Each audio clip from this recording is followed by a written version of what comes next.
and welcome to my channel. Amanda here. So sorry that I look kind of gross because I just got back from school and gosh, it's hot today.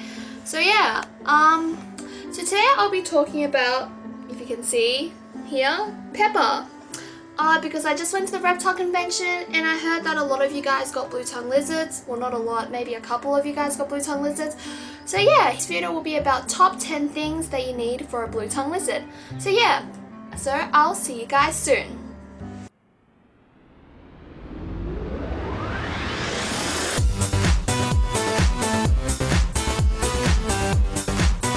So of course with the blue tongue lizard, the first thing you need is the enclosure.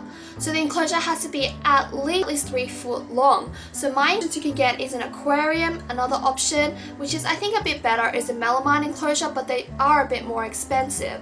Also another thing to make sure is that if you have an aquarium and you don't have a lid, make sure it's tall enough that your lizard can't get through. Number 2, you would need heating. You would need a heat lamp and a heat fixture.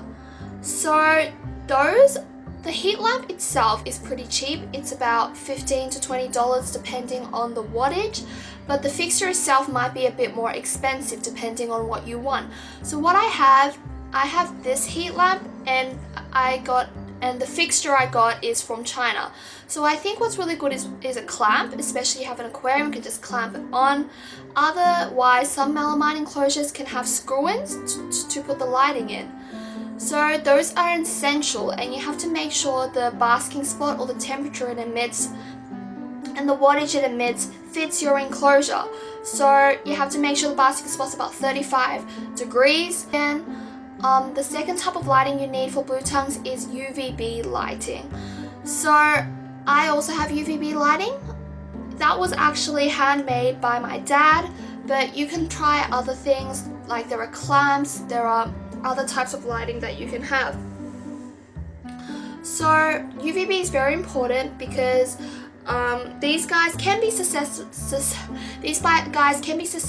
to metabolic bone disease. These can be pretty pricey, but it is essential, so please do not forgo that. A lot of people say they don't need it, but I really think it's better to be safe.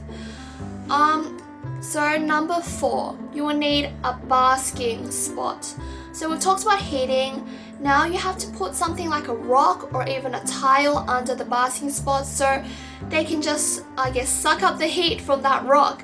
But you guys can just go for any rock as long as it's safe, or just a tile or some decor. So yeah, your lizard will really appreciate it. So number 5, you need substrate. You need substrate that they can burrow in. Some people like to use reptile carpet, but I find blue tongue lizards love to burrow. So yeah, they love to burrow, so make sure to give them a substrate they can burrow in. I use critter crumble. I love it. It's great.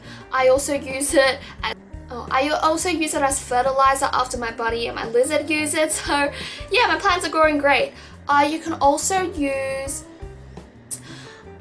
or even aspen or reptile bark, but I prefer critter crumble the most and make sure it is coarse, because when I got the thin critter crumble and a thin aspen, it kept getting into my lizard's eyes, and with coarse that stopped happening. So substrate is very important.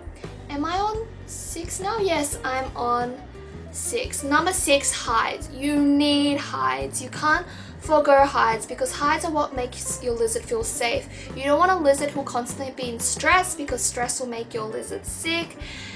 So hides are very good. Make sure it is fully covered. These are the 2 of my hides. The second one was just a very recent one I got, and Pepper loves it. She stopped using her old hide and just uses the second hide all the time. Has Pepper fallen asleep? So yeah, make sure to get hides. Number 7, you need a water bowl and you need a food bowl for obvious reasons. Water bowl, blue tongue lizards do need a drink, and they sometimes like to take a bath too, so make sure there's a water bowl in there. And the food bowl, that's pretty self-explanatory, but yeah. And you need high quality food. So the food I use is the Veta Farm pellets, and I find that my lizard's poops are great after she eats that. And other things you can use are high quality dog food and vegetables. I will make a video about feeding later, but I won't go into depth here. Number 9, a thermometer or a temperature gun, something that can let you to check the temperature. So especially with heating, you can overheat your lizard and you can underheat your lizard too. That is very important, so make sure you guys get onto that. So number 10, calcium powder.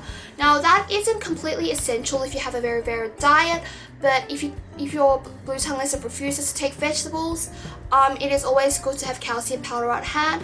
So I hope you guys enjoyed the video. So if you like the video, make sure to give me a thumbs up and make sure to subscribe. And Pepper says bye-bye, and she wishes that she'll see you guys soon. Bye-bye.